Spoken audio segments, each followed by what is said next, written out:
Jamais deux pays européens n'avaient été victimes d'une panne d'électricité d'une telle ampleur.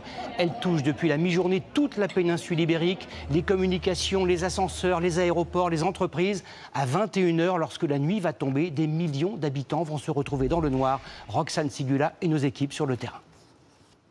En pleine journée, le métro madrilène plongeait dans l'obscurité.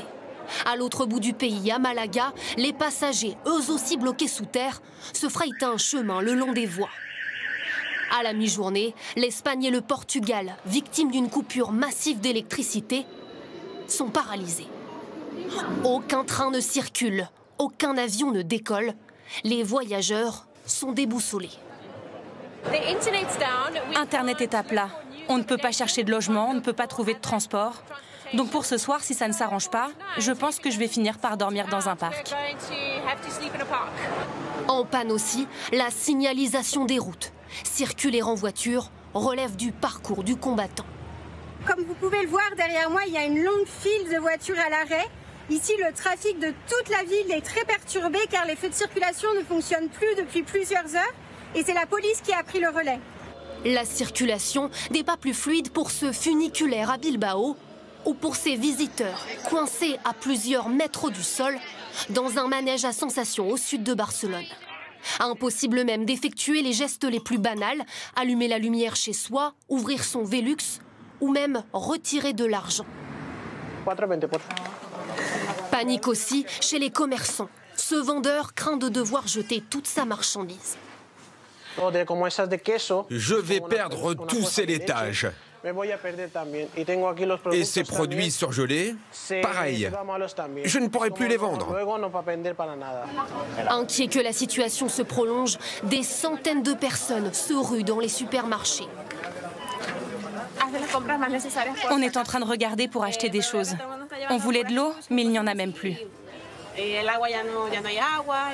En fin d'après-midi, au sortir d'une réunion de crise avec son gouvernement, le Premier ministre espagnol Pedro Sánchez appelle à ne pas céder à la panique. Réduisons au maximum nos déplacements. Ensuite, n'écoutez que les informations officielles.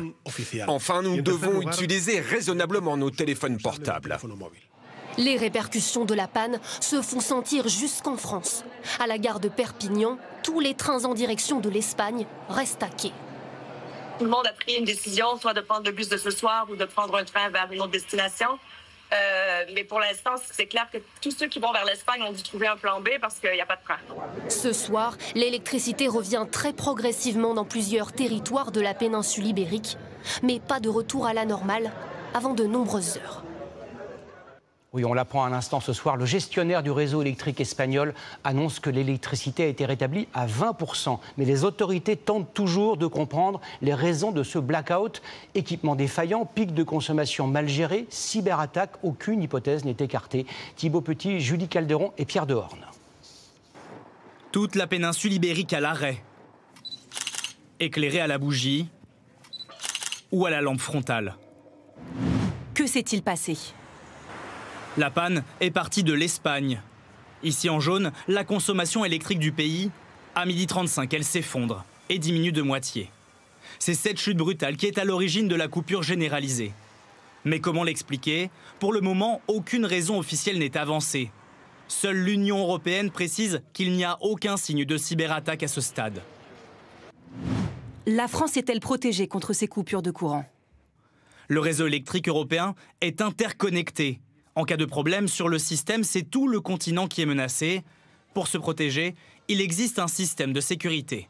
Ce qui se passe, c'est que si on a une baisse de fréquence sur la ligne entre l'Espagne et la France, la ligne se coupe automatiquement. Il y a un peu d'ajustement, ce qui explique les quelques coupures dans le Pays Basque, mais c'est vite maîtrisé. C'est ce qu'il s'est passé à 12h38 aujourd'hui. La France s'est automatiquement déconnectée du réseau espagnol et portugais pendant 1 heure. Comment la France aide-t-elle l'Espagne ? Depuis 13h30, le réseau électrique français se reconnecte progressivement à son voisin espagnol. Nous fournissons en ce moment même 1400 MW, soit l'équivalent de la production d'un réacteur nucléaire de grande taille.